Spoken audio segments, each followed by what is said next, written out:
ആരാ? മനസ്സിലായില്ല. കൊതുകിന് മരുന്നടിക്കാൻ വന്നതാണോ? ഓ, ഹാംനെറ്റ് ബിൽഡേഴ്സ് എന്നായിരിക്കും. രൂപ എവിടെ? ആ രൂപ ബാക്കിയുള്ളത് അടുത്ത മാസം തരാമെന്ന് ഞാൻ മാനേജറോട് പറഞ്ഞതാണല്ലോ. ദേ വേഷം കെട്ടെടുക്കരുത്. അന്ന് കണ്ടിരുന്നു കിരൺ. രൂപ പറഞ്ഞിട്ടില്ലേ? ഓ കിരൺ, കിരൺ ഇരിക്കൂ ഇരിക്കൂ ഇരിക്കൂ ഇരിക്കൂ. രൂപ എവിടെയാന്നാ ചോദിച്ചത്. സമാധാനപ്പെടൂ കിരൺ, നമുക്ക് അന്വേഷിക്കാം. ആദ്യം ഇരിക്കൂ, ഞാൻ കാപ്പി കുടിക്കാൻ എടുക്കാമേ.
എനിക്ക് വേണ്ടി ബുദ്ധിമുട്ടണ്ടെന്ന് ഞാൻ അശോകൻ സാറിനോട് എത്ര വട്ടം പറഞ്ഞതാ. കേട്ടില്ല. എന്നെ സേവ് ചെയ്യാൻ ശ്രമിക്കരുത്, വിട്ടേക്ക്. അല്ലെങ്കിൽ അവനെല്ലാം നശിപ്പിക്കും. അശോകൻ സാറിന്റെ കുടുംബം അവൻ തകർക്കും. അവന്റെ ദിവസങ്ങൾ എണ്ണപ്പെട്ട് കഴിഞ്ഞു. എന്നുവെച്ചാ വകവരുത്തും ഞാൻ അവനെ. എന്നിട്ട് ജയിലിൽ പോയി കിടക്കുവോ? അപ്പോഴും ഞാൻ പറഞ്ഞതുപോലെ അശോകൻ സാറിന്റെ കുടുംബം തകരുകയല്ലേ ഉള്ളൂ. ഒന്നും വേണ്ട അശോകൻ സാർ. മുൻകൂട്ടി തീരുമാനിക്കപ്പെട്ട കാര്യങ്ങളെ ഓരോരുത്തരുടെയും ജീവിതത്തിൽ സംഭവിക്കുന്നുള്ളൂ. ചെന്നൈയിലും ബാംഗ്ലൂരും പോകണ്ട, 10 ലക്ഷം രൂപയും കൊടുക്കണ്ട.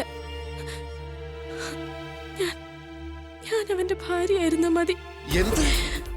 അവന്റെ ഭാര്യയാവാനോ? ആ ചണ്ടാല ഭിക്ഷുകന്റെ ഭാര്യയാവാനോ? സമ്മതിക്കില്ല ഞാൻ. രൂപ ഹോസ്റ്റലിലേക്ക് പോയിക്കോളൂ. ബാക്കി എന്ത് വേണമെന്ന് ഞാൻ തീരുമാനിക്കും.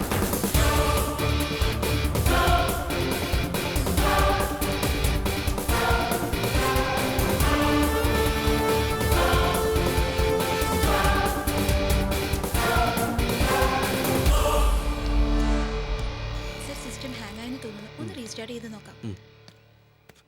What A surprise. Ashok sir ഇരിക്ക്. ഞാൻ എൻ്റെ ജോലിസിനുമായിട്ട് തെറ്റി. ഇനി നല്ല ദിവസവും ചീത്ത ദിവസമൊന്നുമില്ല. രജിസ്ട്രേഷൻ എന്ന് വേണമെങ്കിലും വെച്ചോളൂ.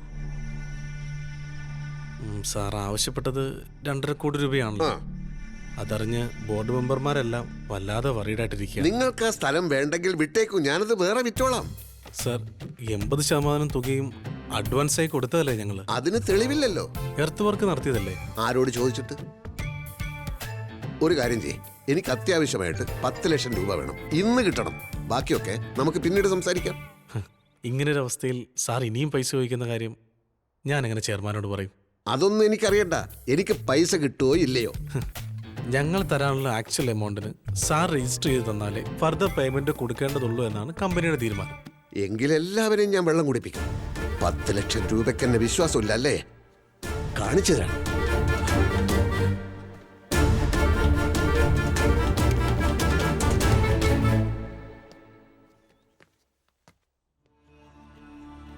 ഓനച്ചനൊന്നും പറഞ്ഞില്ല. ജൈവ കൃഷി ആയതുകൊണ്ടും പലേക്കർജിയുടെ കൃഷിരീതി ഫോളോ ചെയ്യാൻ തീരുമാനിച്ചതുകൊണ്ടും തനിക്ക് ഞാൻ ഈ 10 ലക്ഷം തരേണ്ടതാണ്. പക്ഷേ ഓനച്ചൻ എന്നെ വിശ്വാസമില്ലേ? കൃഷി ചെയ്യാനുള്ള സ്ഥലത്തിന് അഡ്വാൻസ് കൊടുക്കാനാണല്ലോ ഈ കാശ്.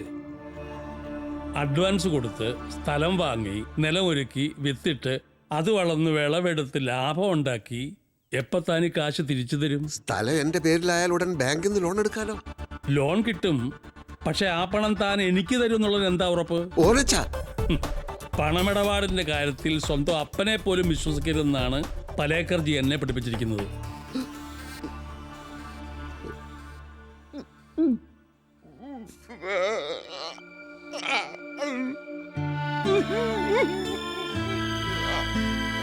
ഹേയ്,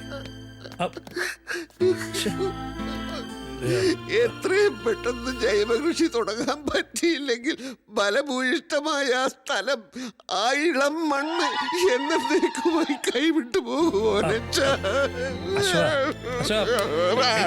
അശോകൻ കരയാതെ പടം ഞാൻ റെഡിയാക്കി തരാം. ആ അശോകൻ ഒരു കാര്യം ചെയ്യും, ഒരു ബ്ലാങ്ക് ചെക്ക് ഒപ്പിട്ടിങ്ങിതാ, ഒരു പ്രോമിസറി നോട്ടും. മനസ്സിലായില്ലേ? പാർട്ട്നേഴ്സിനോട് ഞാൻ ഇപ്പൊ തന്നെ വിളിച്ചു പറയാം ഫണ്ടുമായിട്ട് വരാൻ. ഒരു ID കാർഡും തന്റെ ഒരു ഫോട്ടോയും കൂടി എടുത്തോണ്ട് ഒരു 2 മണിക്കൂർ കഴിഞ്ഞ് വാ. Thank you അനച്ചാ. ഹലോ, ഇത് എന്റെ പാർട്ട്ണർ തോമസ് ഐസക്. ഹലോ. ഒപ്പിടണ്ടേ?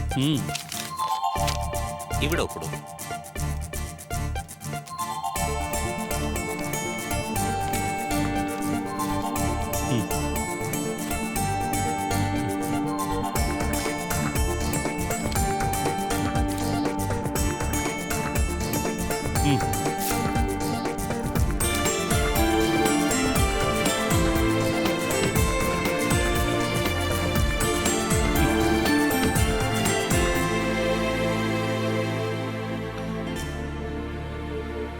കുറച്ച് ദിവസത്തെ പരിചയം മാത്രമുള്ള എനിക്ക് വേണ്ടി സാർ ഇത്രയും വലിയൊരു കാര്യം ചെയ്യുമെന്ന് വിശ്വസിക്കാൻ കഴിയുന്നില്ല എനിക്ക്.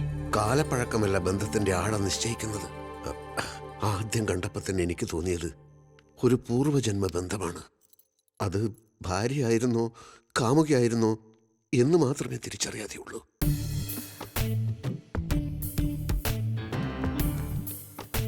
ഒരു ജീവൻ മരണ പ്രശ്നത്തിലായിരുന്നു ആ കുട്ടി. അത് പരിഹരിക്കാനുള്ള 10 ലക്ഷം രൂപയാണ് ഞാനിപ്പോൾ കൊടുത്തത്. അതിനുവേണ്ടിയാണ് ഞാനന്ന് അവളുടെ മുറിയിലേക്ക് പൊയ്ക്കോട്ടെ എന്ന് ഞാൻ ചോദിച്ചത്. നിങ്ങൾ സമ്മതിച്ചില്ല. ഒരിക്കൽ കൂടി ചോദിക്കുകയാണ്. പണം കൊടുക്കാനുള്ളവരുടെ പേരും വിവരങ്ങളൊക്കെ എഴുതാനുണ്ട്. ഞാൻ ഒന്ന് അവളുടെ മുറിയിൽ പോയിക്കോട്ടെ. നടക്കില്ല. കാമശാപത്തിൽ കരിഞ്ഞു പോവിടി നീ. ഒന്നിങ്ങി വന്നേ.